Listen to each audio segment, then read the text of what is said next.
Hello, welcome to our Under the Redwoods webinar series. I'm Sarah Barth, the Executive Director of Semper Virens Fund. Thank you for joining us for today's session in which we talk about, as we always do, all things Redwoods, the science, the mystery, the art, the inspiration, and how best to experience these amazing forests. We have a bunch of things to update you on, so let's get started. We want to thank Sharp Investments for their sponsorship of this year's Under the Redwoods series. They've been very generous. And this episode is also sponsored by Wilson Sonsini, Goodrich, and Rosati. So thank you very much to both of our supporters and sponsors.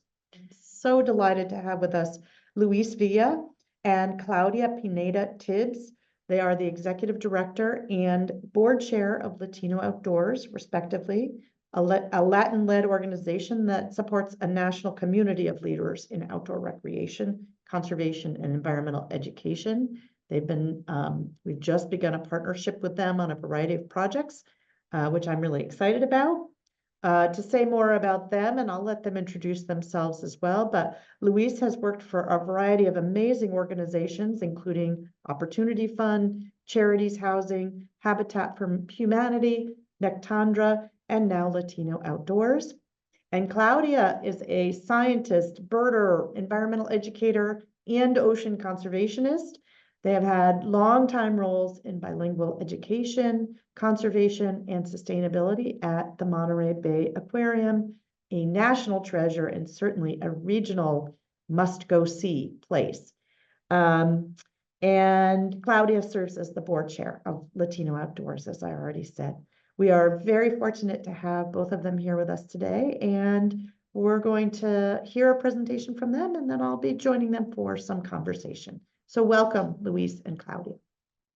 Thank you so much, Sarah. Muchas gracias, Sarah.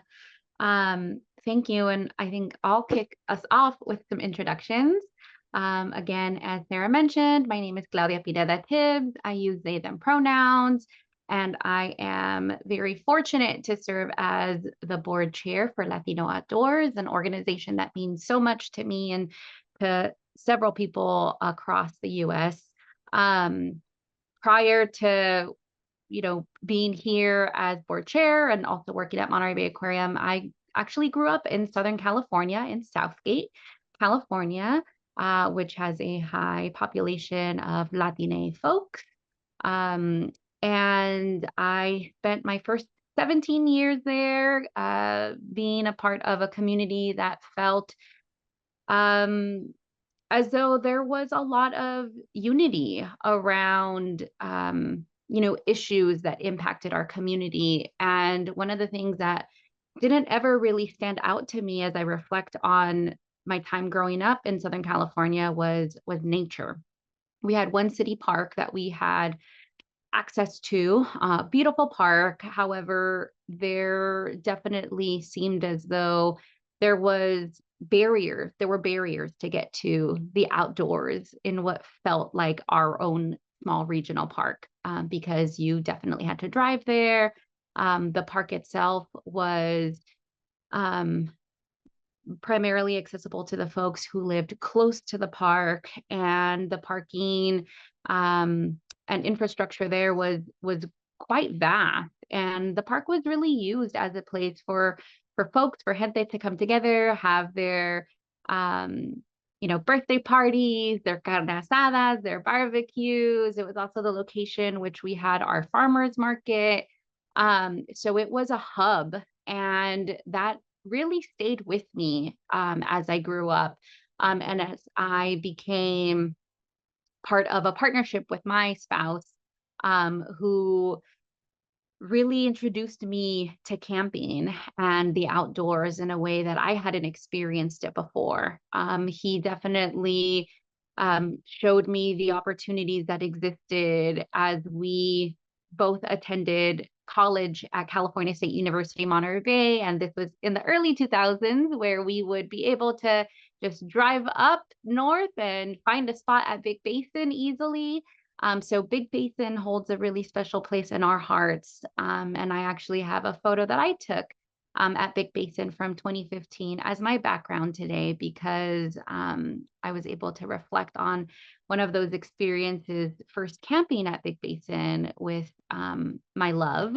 And this is something that has felt really special to me as somebody who doesn't really see a lot of folks who look like me or reflect my community when I go outdoors. And it's through organizations like Latino Outdoors where I have found community and affinity with folks who are either starting their journey into outdoors and camping, tide pooling, cycling, birding, all of those activities that some folks might feel as though they were maybe born into via family and through exposure with loved ones. And so I really want to be able to create those types of opportunities for folks to develop their own environmental identity around feeling as though they are a part of the outdoors and feeling that connection to nature, since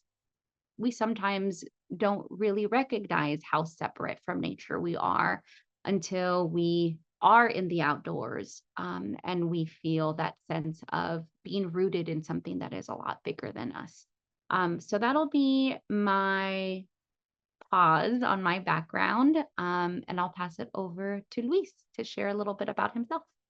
Gracias, Claudia. I'm so tickled when you mention the park, because as you know, I grew up next door to you in Linwood, California. You grew up in Southgate. And a lot of people from Linwood, even though Linwood has its own park, city park, a lot of people from Linwood and the surrounding area there really enjoy going to Southgate Park. It's just such a jewel there in Southeast Los Angeles County. And you mentioned birthday parties. So I was born and raised in Los Angeles, and my parents celebrated my first birthday in Southgate Park. So I know what you're talking about, and that was definitely a part of engaging with the outdoors for a lot of families from that area, including my own. But yes, my name is Luis Villa. As Sarah mentioned earlier, I'm the executive director of Latino Outdoors. And I've been with the organization for a little over 6 years now, by way of a decade plus long stint of conservation work in Costa Rica. I was doing conservation work there with an organization called Nectandra Institute that partners with rural communities, specifically their water management districts or water management associations there, to restore montane tropical cloud forests on the watershed to bolster protection for the springs, the freshwater springs that they tap into for potable water for their communities. And so, yeah, I did that for over a decade, learned so much about the montane cloud forest ecosystem and how diverse it is. It's one of the most diverse ecosystems in the world. It's also one of the rarest ecosystems. I think out of every 100 acres of rainforest, less than 2% is cloud forest. Yeah, just learned a lot of lessons from that experience. I actually studied psychology in college. So that whole experience in Costa Rica was my introduction to ecology, to conservation work. And after spending 12 years doing that in Costa Rica, I came back to the United States, to California, to be closer to my parents who still live in Linwood to this day. Around that time, Latino Outdoors was looking for a new executive director, and threw my hat in the ring, and here I am. So 6+ years later. But I've always, as a young kid, I've always been that kid that wanted to be outside until until dark. A lot of us kids in the 80s, I grew up in the 80s, did that until our parents called us home. When it got dark, I was always that kid that wanted to see what was around that corner, whether it was walking on a sidewalk, on a city street, or on a trail someplace. And so that delight that I get from being outdoors, I carry it with me today until today. I'm just so privileged to be able to indulge in it here at Latino Outdoors. So very excited to be part of this conversation today, and we're going to talk a little bit about Latino Outdoors. So let's do that. So Latino Outdoors, we like to describe Latino Outdoors as more of a community than an organization. It is a community that is volunteer powered. I'm part of the staff, and we support this national network of volunteers across the country, and I'll talk a little bit about that, more about that in a second. But the history of it. So Latino Outdoors was founded by Jose Gonzalez.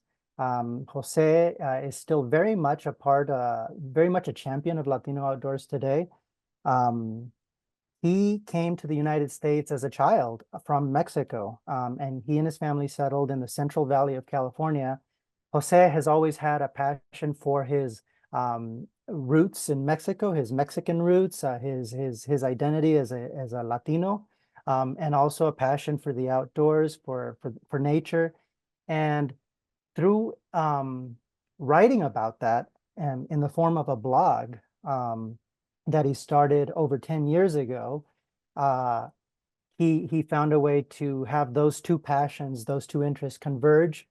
And when he put that out as a blog, that really resonated with a number of folks, both within California and eventually beyond California, to the point that it turned into this, what we have today, which is this national community, national organization, a volunteer-powered organization of people who are passionate about their Latino identity, their Latine identity, passionate about the outdoors, people who love and care for the outdoors, and they want to share that. We want to share that with as many people as possible.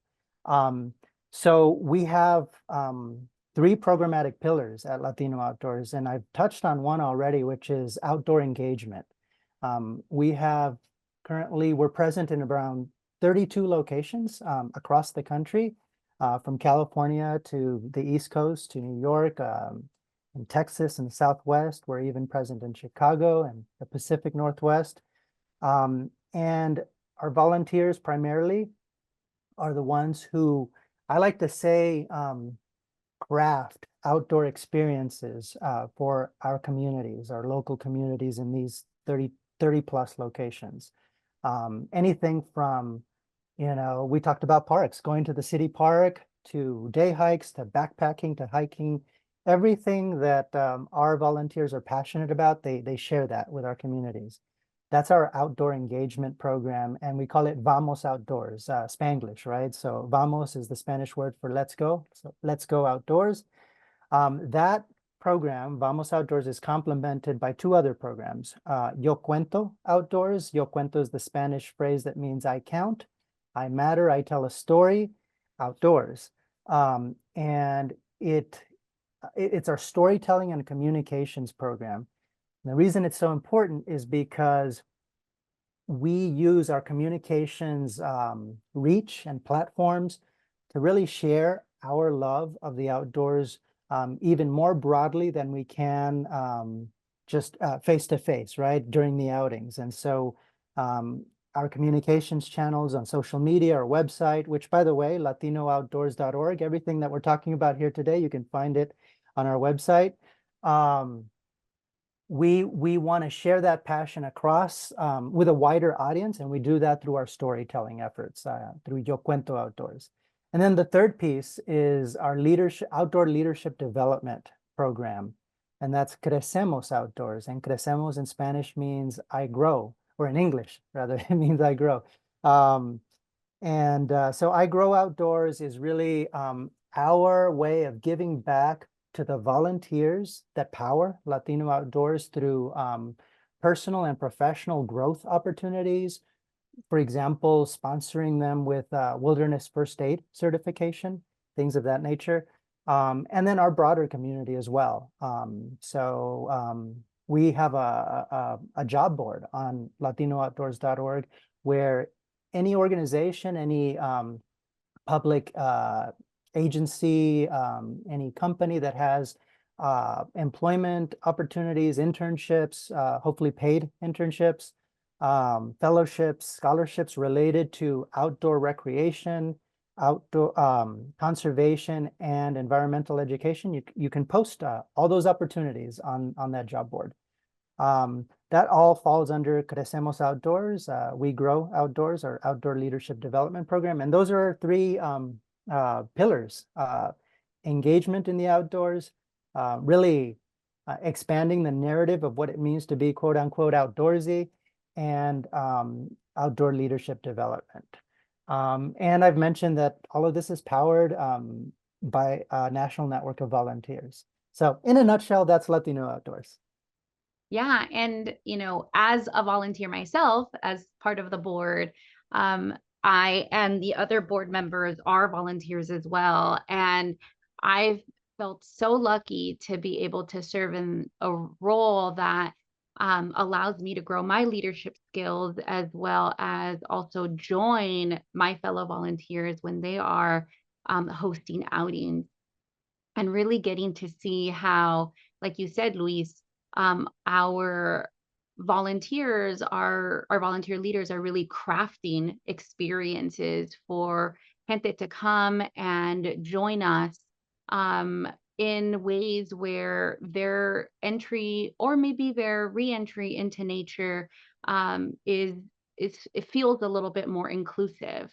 And that's one of the really amazing things when we're cultivating that comunidad. We're uplifting our opportunities to be in the outdoors to benefit our mental health, our physical health, our emotional health, our overall wellness.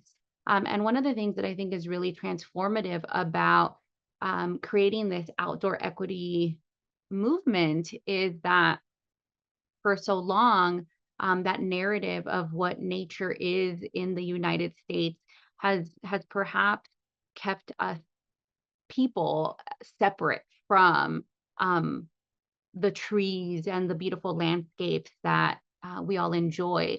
And I think it's through movements where we're starting to really bring our culture into the activities that we do outdoors, allows there to be those connections from how our parents or our grandparents experienced the outdoors in their home countries. I remember my dad mentioning to me how when he was a kid in El Salvador, he would go out into the jungle and pick mangoes and pick a lot of the fruit that they would eat as a family. And foraging is something that I've seen some of our leaders also do with some of their participants who come to the outings. But in addition to that, it's just really the exploration of ecosystems that are as diverse as our community. And by fostering that community where our heritage and our familia are celebrated, we're really able to bridge the gap that exists between cultural identity and nature conservation. And then, just kind of going back and tapping into the health benefits that nature offers to everyone. I mean, there have been studies that have shown that spending time outdoors can lower your blood pressure. And that is something that is extremely important for a lot of our communities of color, where our access to the outdoors can help us with having these natural prescriptions to be able to take care of our health. It reduces stress. And, I know several folks who, once they are outside for even just 15 to 30 minutes, they feel like a completely different person. Stress can melt away, or they have a new perspective. So I think there's some resiliency that happens there as well, and finding that inspiration from nature. If you see a plant that's growing somewhere where maybe you didn't think it would be growing on a trail, having those connections to how you can be resilient in your own life as well can really enhance your mental health. And so for communities that face disproportionate levels of stress and health disparities, access to nature isn't just beneficial, but it's essential. And I think that's really at the core of what our leaders try to bring into cultivating those types of opportunities for our attendees of our outings, is really to ensure that um, familias, comunidad, anybody who joins us can really experience those benefits. Luis, has there been an outing that you've participated in lately that really centered you and allowed you to, feel less stress or take in those wonderful mental health benefits from being in the outdoors? Yeah, I mean, every time I break away from my desk, I think it's ironic that I work for Latino Outdoors, right? And encourage, my part of my job is to really foster and encourage outdoor engagement. But I think wearing the ED hat, the executive director hat, does keep me at my desk a little bit more than maybe I should for my health and well-being. But when I do get out to as a participant with our volunteers, just to join them on the outings. Here, I'm in Fresno, California, traditional lands of the Yokuts people.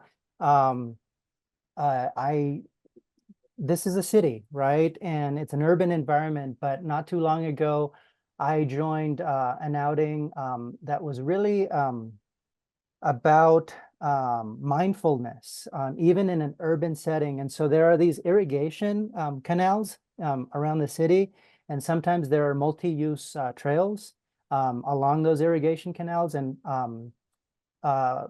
one of our staff members, actually, our director of programs, who's also here in Fresno, she organized an outing that really invited participants to be mindful of everything along those multi-use trails. And so I joined in for that. There was also poetry involved. Fresno's poet laureate was a presenter and provided a workshop for participants. And just, something like that. I'm easy, Claudia. It could be in an urban setting, or it could be in a tropical, cloud forest, and I'll be fine.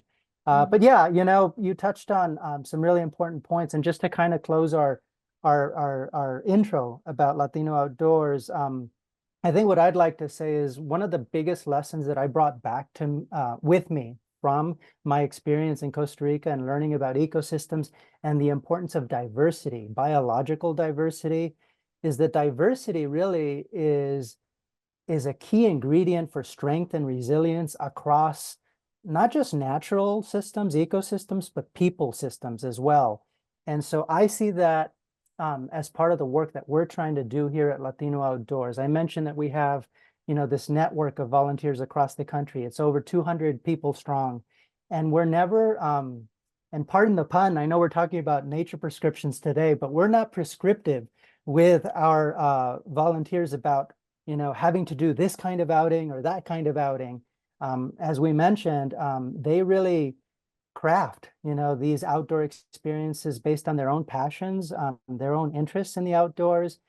And for Latino Outdoors, for us here, that's been the key to, I think, our, I'll say it, our success is really this diversity of perspectives around outdoor engagement, and how that diversity of perspectives around what it means to be someone who loves and cares for the outdoors really ultimately strengthens that same community, right? Because it allows someone like me, who grew up in an urban setting in Los Angeles, to count myself as part of that community, even though I didn't do camping, didn't go into the backcountry as a kid growing up in Los Angeles. I went to Southgate Park, and so I consider myself outdoorsy as well. And so that's what we're trying to do here, is really expand that narrative so that as many people feel included in this community as possible. Yeah, absolutely. And you know what I really love about that as well, Luis, and what I'll add on to it, and I think it's a really great dovetail, is that people might be wondering, well, do I need to know Spanish in order to volunteer or to participate in an event, or if I want to be an outings leader? And one of the really amazing things about our community is that you don't. I mean, there are so many people who are a part of Latino Outdoors that don't speak Spanish, but they have some sort of cultural connection to Latin America, whether, you know, they have cultural roots to Mexico, to Central America, to South America. I was really fortunate in 2023 to join our national camp out in Yosemite, and there were 50 folks from all across the US there, who were representing both sides of the coast, as well as Texas and Colorado. And it was just so beautiful to see how diverse we were, not only in our cultural background, but also the fact that not everybody spoke Spanish. And maybe what we all shared in common were some just anecdotes that, oh yeah, I grew up with those similar types of stories, or my grandma would do this and that and the other. You know, it's we don't ask people to verify whether they speak Spanish or not, when they either want to serve as a volunteer or participant.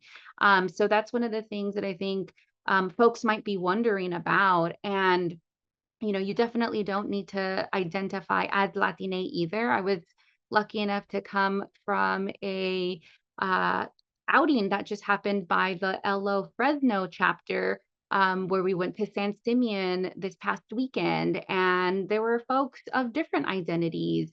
Not all of them were Latina.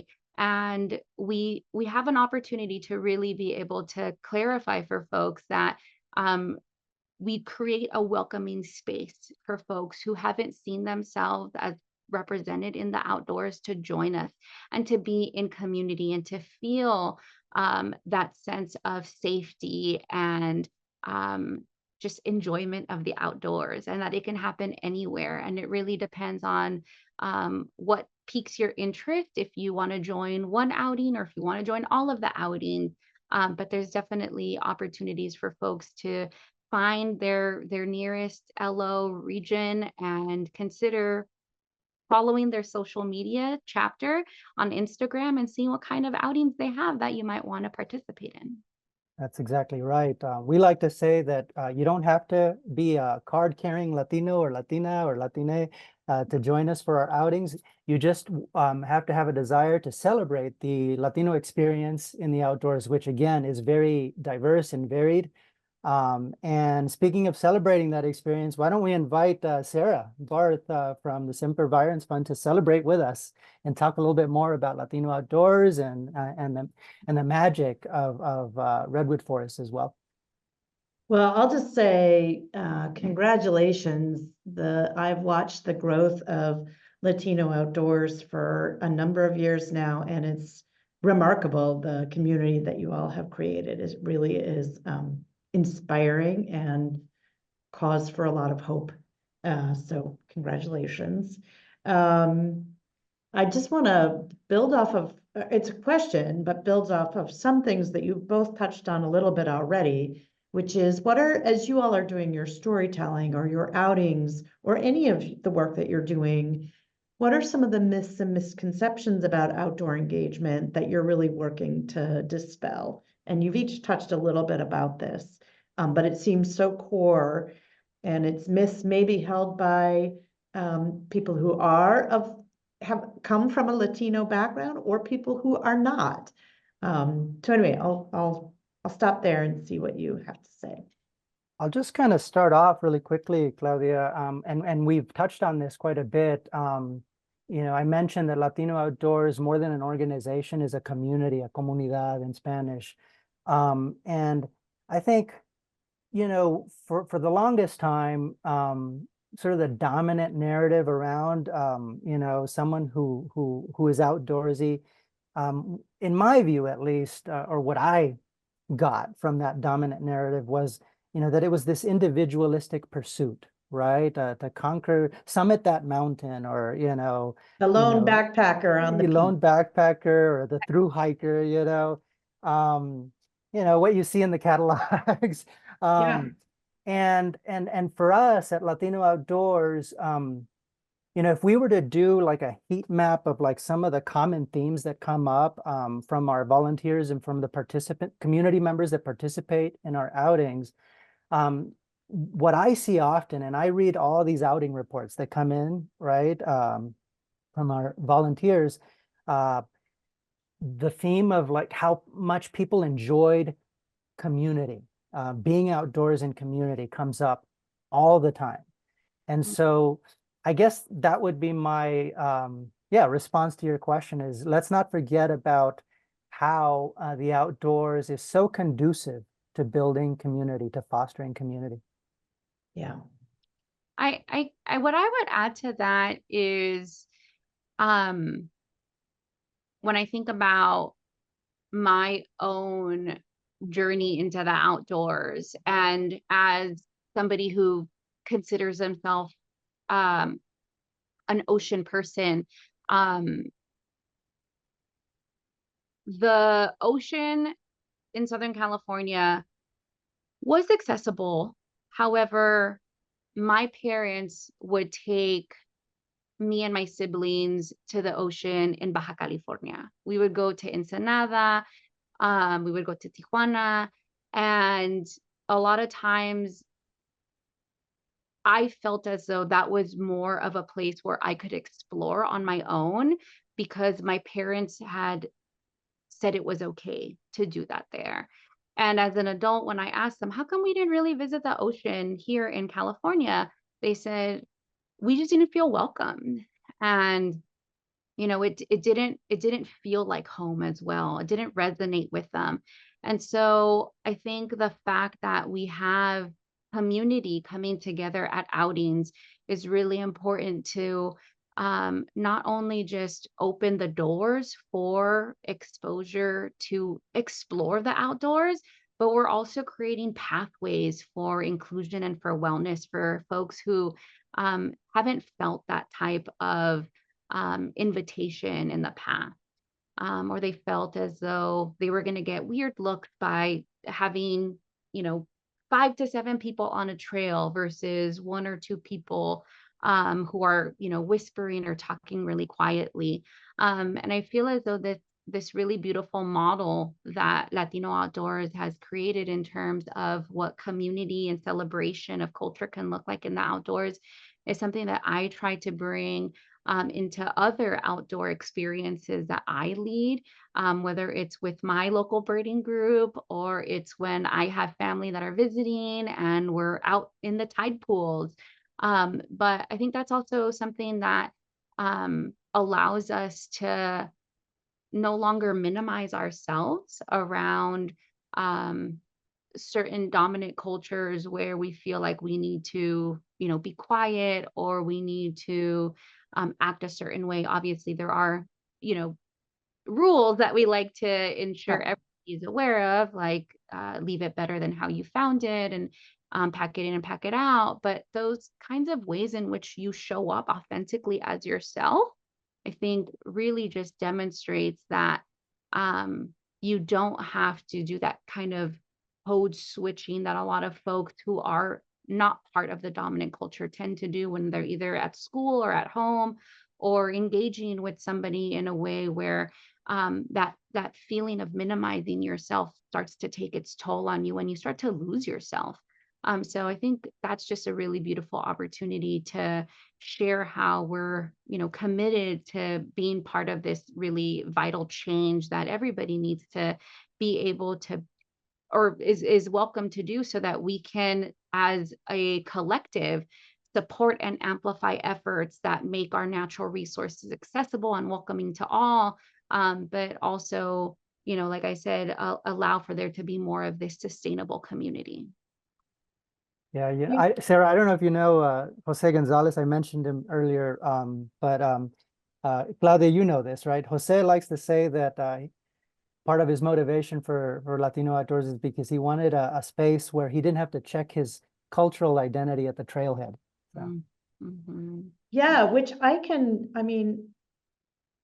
that makes sense. I can empathize with that. I mean, I haven't experienced it directly, but I can imagine why folks who are not part of the dominant culture might feel that way. And I guess the question is, for public agencies, say, that manage some of these natural resources, or even organizations like Semper Virens that own properties that have public accessibility, what are the ways that we can be allies and contribute to having diverse communities feel welcome and safe and not feel like they have to minimize themselves or check their culture at the door? I'm curious, how have you seen that done well, and what does that look like? Well, another thing we like to say around here and we acknowledge is that representation matters, right? And so if you see yourself reflected in somebody that you look up to, you admire, that's quite inspirational, right, for anyone. So we have a years-long partnership with an organization in the Bay Area that you may know, I'm sure you know, Sarah, and that is the Mid-Peninsula Regional Open Space District. Sure. Yeah, of course. For many years now, you know, predating me here at Latino Outdoors, we've had an arrangement with Mid-Pen to create programming, bring members of our community there in the Bay Area to Mid-Pen's preserves, beautiful preserves, and really strengthen that bond between the local community in the Bay Area and these preserves. I have actually a personal connection to this as well, because I lived in the Bay Area years ago before Latino Outdoors. And a seminal moment for me was getting to know Rancho San Antonio Open Space Preserve and doing some trail running there and just enjoying that, the smell of the bay trees. And yeah, so you know, this partnership that we have with Mid-Pen, you know, that's just in the Bay Area. We have, you know, 31 other locations and growing that we can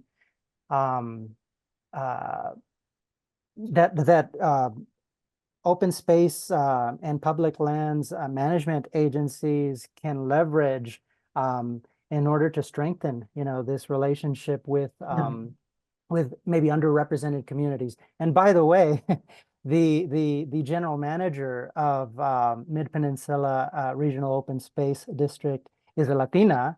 I went to school with her, actually. She's a really impressive woman. Yeah, so it's wonderful to see her in that leadership role as well. Yeah, absolutely. I just will always underscore whenever somebody says representation matters. And I feel as though a lot of folks are fortunate who join us in our comunidades and our communities with Latino Outdoors that are on both coasts, because we tend to have a lot of programming that is happening there. And if you take a look at our regional map as to where we have locations and chapters where you might not see as many dots on the map are in the Midwest. And we do have a chapter in Chicago. However, one of the really great things that somebody who is curious about how can we bring, you know, Latino Outdoors to the Midwest is, if you happen to be somebody who lives there and you have a community, you can definitely start Latino Outdoors wherever. And there's lots of opportunities when we think about folks who are either there in that community for a long time or for a few chapters of their life, like students who are transfer students who are visiting colleges or who are attending college and maybe are going to spend 4 years of their life in a community where their sense of belonging might not be as close an affinity with others outside of their school community. So college students are wonderful ambassadors and leaders to be able to join Latino Outdoors. Recreational groups, birding groups, retailers like REI have been super supportive. So anybody who's wondering, like, how can I help spread this message and this word?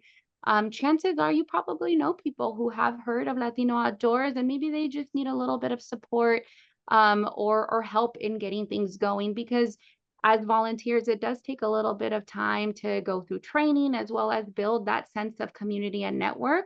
But more than likely it's there, and folks, I would say not necessarily the field of dreams analogy that if you build it, they will come. But if you build it and you have pan dulce, maybe some coffee, childcare, people will come.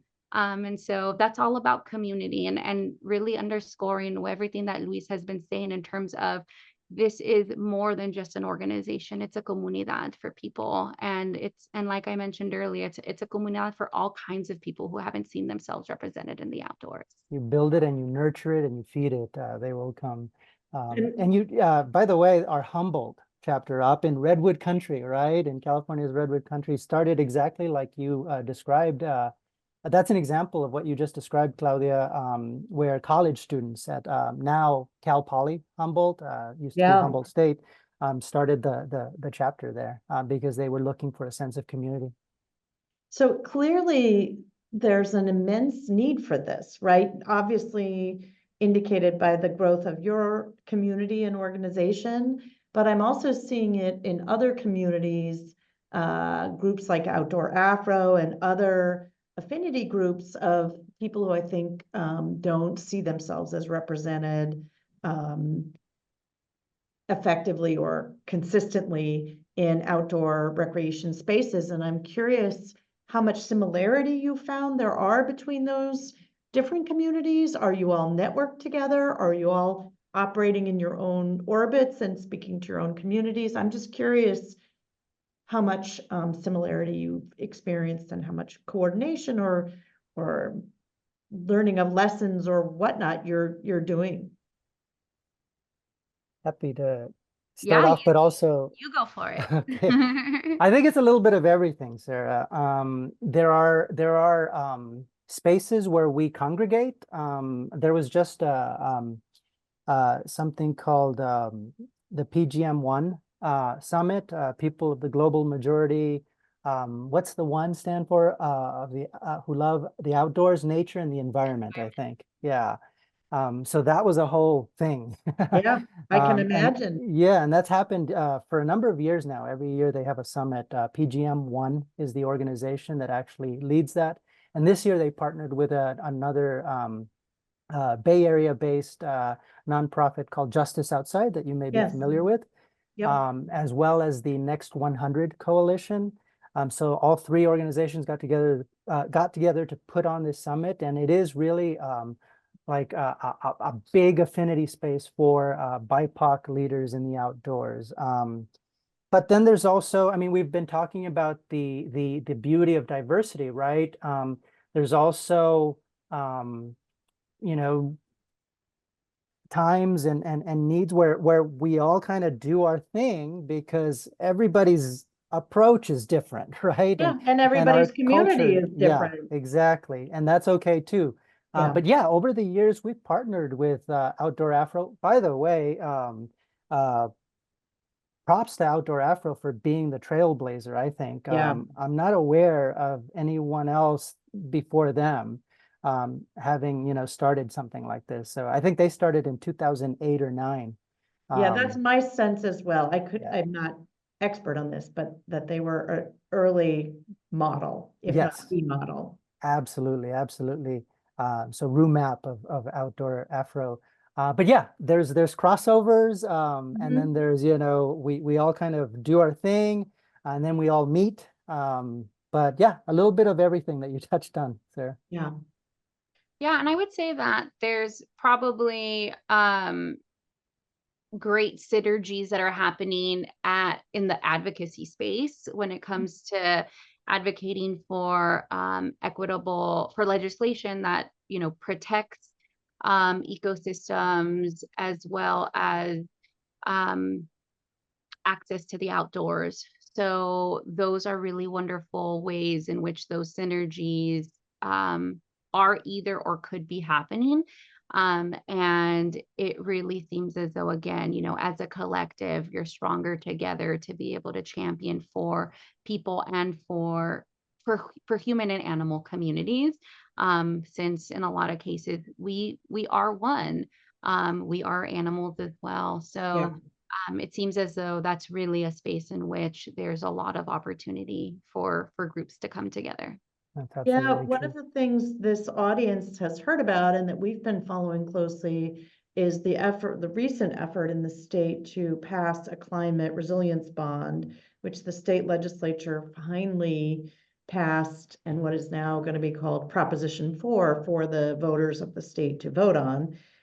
And Semper Virens has been following, the inclusion of a number of different components, but I'm curious if this is something Latino Outdoors is tracking and engaged with, and whether there are particular public policies that you all advocate for to support equitable, inclusive access, to promote welcoming, safe spaces, all the things that you've been talking about, whether it's in the context of Proposition 4 or other policy measures.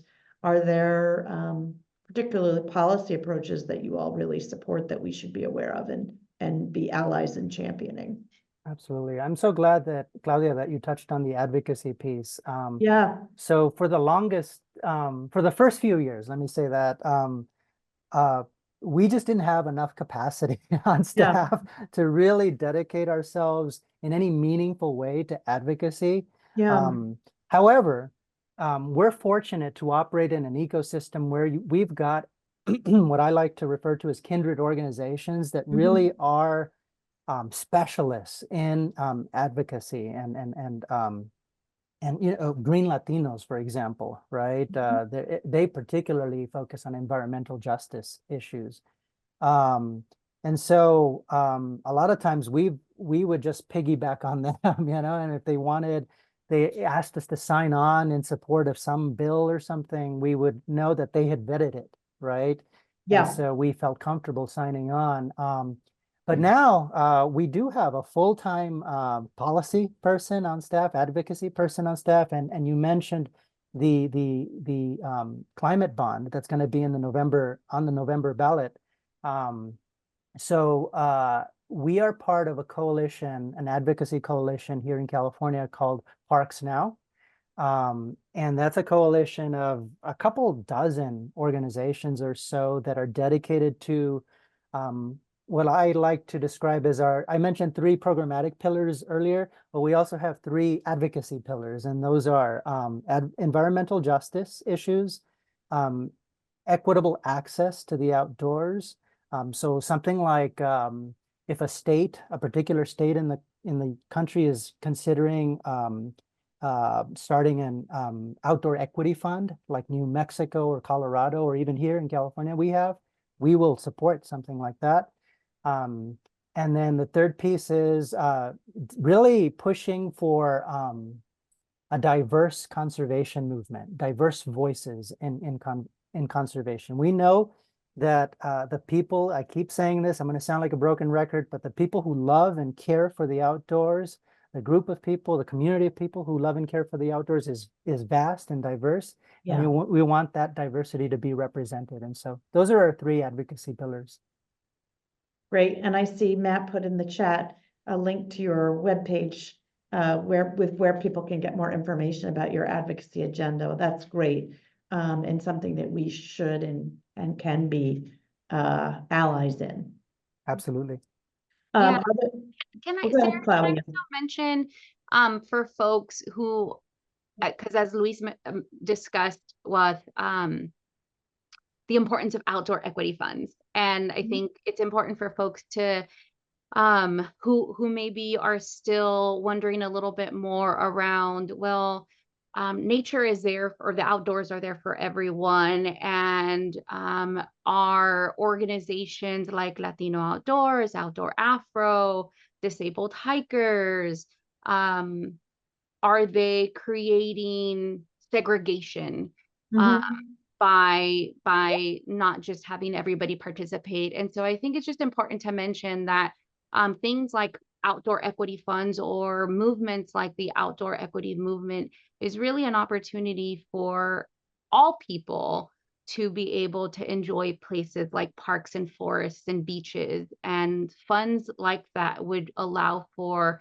access to participate and to get to those places, whether it's through public transportation, so that folks who don't have neighborhood parks or access to those green spaces can have an opportunity to get to those places. So it's not about creating segregation, but really about creating that community for people who haven't seen themselves in those outdoor spaces, which then allows for everybody to revel in that magic and beauty of nature. And it's not about segregating anybody, but really about making it just more fair and fun for everybody to enjoy. Yeah, I mean, I can only speak for our organization, which since its founding, 124 years ago, has focused on both protecting forests and trying to create ways for them to be accessible. And for our organization, that has largely been in partnership with state parks through the creation of state parks. And I think for a long time, the mindset was, well, state parks are available to all, so we are promoting equitable access. And that is true. State parks are available to all, and they're not equally distributed around the state. They're not equally distributed around our region. Transportation to get to some of them, many of them, is difficult. Our work, just speaking again to our organization's legacy, has been creating very rural parks that are not easy for somebody to get to. Even if you're in downtown San Jose, getting to Big Basin may not be all that easy if you don't have a vehicle. You may not even know about it. So I think for the last, I don't know, decade maybe, we've started to really have our eyes opened that just creating those spaces, especially in rural areas, isn't doing the trick. That is not creating equitable access. It's creating access, and that's a good thing, but it's not equitable. And so I think we've really been doing some soul searching about what does it look like to do it differently? How do we be an ally to organizations like Latino Outdoors or others in a way that is meaningful? So it's an active conversation in our organization, and I'm curious, it feels to me like I see that in many other organizations as well, but are you feeling, maybe we can end on this note because I see we're getting to our time. Are you feeling hopeful about the future? Do you feel like there is a growing awareness in the dominant culture of this need? I feel like the needle is moving, right, Claudia? I mean, I don't know, I know that I operate in this space, right? And I'm, yeah, it can be a little bit of an echo chamber sometimes. But I think objectively speaking, I can honestly say that I feel the needle is moving in that regard. And it behooves everyone who loves these places and wants to protect them, the redwood forests and everything else, to ensure that we welcome as many people to this community, right, of people who love and care for the outdoors. Because one of my favorite sayings is from Wendell Berry. He said something like, you stand for what you stand on, right? And so if you feel like you're a part of this place, you're welcome to this place, and you're welcome to enjoy its health and wellness benefits, then you will defend that place. Yeah.